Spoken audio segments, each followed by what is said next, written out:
Hi again. So we're still thinking, aren't we? I know I can feel it too. And now I have some more stuff I'm supposed to bring. Oh my gosh. So, right? Thinking. We've just talked about this.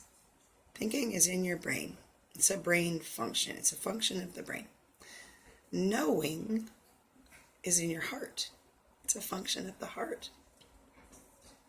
And the brain is something that's very interesting to me. I've studied some psychology and counseling. I've studied brain injury.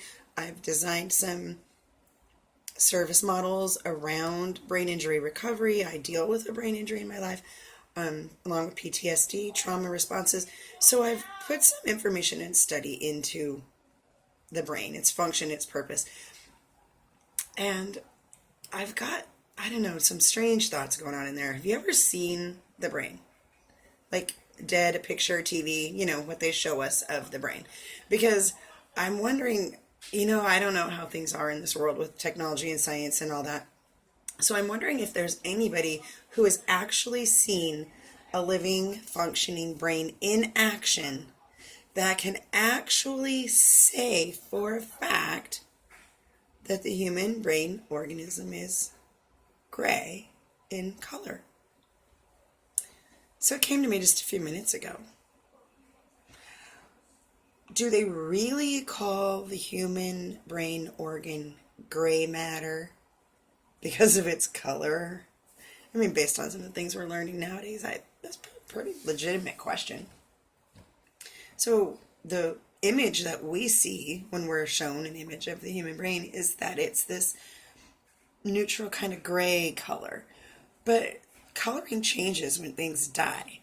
And I think that even if they were in brain surgery, I don't think the brain would be like actually functioning, would it? I don't know. That's a very scary thought to me. But is it actually gray, or is that something else that other people with more truth than we might understand? I don't know. That's been on my mind a little bit the last couple of days. I actually wrote it down a couple of days ago. I think I put it in a response, but I've deleted that since. So, because it's just really on my mind. So when you look at the image of the human brain, it's got what are called hemispheres or halves. It's got what are called lobes, which are sections. And way in the middle, back here, and here, and down into the middle, is where you find that lovely little pineal gland that we hear referenced in the Bible and that we're all learning so much about. The pineal gland is actually tucked into the middle of the brain, and there's this part of the brain in the front right here. When you hear people say they flipped their lid, they're actually referring to the prefrontal cortex of the human brain and it not engaging, which is a trauma response. The prefrontal cortex moderates our fight or flight or freeze. I'm a freeze. I freeze, assess, and then respond. I'm a fight or flight person. And it's regulated by the prefrontal cortex of our brain. And if you look at your arm like your brainstem, and your thumb like the little thing in the middle, which I forgot what it's called right now, and this part right here as the prefrontal cortex of your brain, when they say, and when people are freaking out, they say they're freaking out, they flip their lid, oh my gosh, they're not thinking. Literally what's happening is the prefrontal cortex of the brain right here, this piece, isn't engaging. It's flipped. And everything's running right here on pure adrenaline. So flipping the lid is actually a legitimate thing. And what it means is that you're not using the prefrontal cortex of your brain, which don't actually develop all the way until adulthood. Gives our young people a bit of a disadvantage in trying to maneuver the shark-infested waters of this world. So I'm bringing that to you because the image of the human brain is like a roller coaster. Each hemisphere and each lobe, it's all these little paths and tricks and like divots. I don't even know how to explain it. You'd have to actually look at it, but it's not smooth. It's not smooth like the surface of an apple. It's more like, I don't know, coils and curves of a serpent or a snake. Except there's one part of the human brain organ that is perfectly straight, running from the front straight to the back, right down the middle. That is called the corpus callosum. It's neutral connective tissue that joins the two hemispheres of the brain together, and it facilitates electrical connectivity and signal communication between the two halves, sides, or hemispheres of the human brain organ. I typed that as HU-MAN, human. But anyway, so that's the only part of the brain that functions in a straight line. And in people that have severe epileptic seizures, there has been known medical procedures where they will actually sever the corpus callosum of the brain to break the electrical connectivities and stop the seizures, which are, it's like an electrical storm in the brain is what a seizure is. Nothing's matching properly. And when they cut and sever that corpus callosum, it breaks down the electrical currents and it prevents and stops the seizures.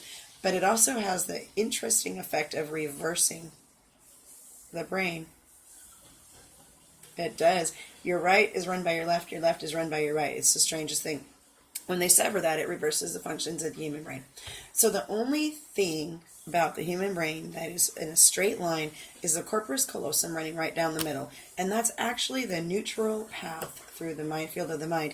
If we look at it in terms of the narrow gate and being neutral, right brain, left brain, corpus callosum breaks that right brain, left brain hemisphere action. So if the only part of the brain that is actually in a straight line is that corpus callosum, what shapes form the other portions of the brain? We just mentioned that a few moments ago. It's a lot like a serpent or a snake. And way down in the middle, down in there behind it all, is the pineal, the third eye. So I'm giving you this information for you to maybe start thinking about thinking. Because if it's all in the brain, and the brain is pretty unreliable based on the information we just got about being kind of, serpent-like in there, how do we get from thinking to knowing? How do we stop pondering it and contemplating it and figuring it out and determining it and just know? How do we step out of our brain and into our heart? That's what we're doing here. We are on a journey. We are on a journey from our brain to our heart. And it will change our lives. And it's going to be hard. And it's going to take a lot of work and honesty and truth and authenticity and pain. But with that pain will come clarity. So I mentioned previously about the visualization and rock painting and the narrow gate. And another part of the brain that we don't see if we look at an image is the functional visions, the functional views of how electrical signals run all over from every section, hemisphere, segment of the brain back and forth. And that's part of that corpus callosum that I mentioned. Well, those signals, if you look at the electrical signals running from one neurotransmitter and receptor to the next, there's a tree in there. How's that to shake up it a little bit, huh? And if the narrow gate runs down the middle of the brain, and the electrical currents form the images of a tree, but the organ itself is the image of a snake. We've got a lot to learn to maneuver this path and change our destination. If you're curious about anything in your life and how you respond to things, how you see things, how you perceive things, or just how to get out of your brain, start with learning about your brain. Because it is, it's an amazing, amazing organ. It's the most important organ in our body. And that's really sad because it's the most deceptive. The most important organ in the body should be the heart that pumps the blood. But when we take our first breath, after we emerge from the womb, our heart lets go of authority and gives it to our brain. Because prior to birth, our brain is not thinking. I don't even know what it's doing in there. But that heart's beating. We hear it almost from the beginning. And that heartbeat is what we have until when we're born. And then we take that first breath, and all of a sudden, for some reason, the heart's like, hey, I retire. You got this. You can have it, brain. And the brain's like, you bet I'm taking over from here. I got this mess. You just stay down there, pump some blood. I'll take care of this complicated stuff. And that is not in our best interest. So something happens at the moment that this flesh suit takes its first breath, and our spirit recedes into our heart, and the flesh takes over in the brain. We've got to learn to defeat that and get into the heart, or we are never going to make it through healing and recovery so that we can be our true selves and get into our purpose and quit, be done with transforming. Some things to think about. I encourage you to go out and create some love today. The world really needs it.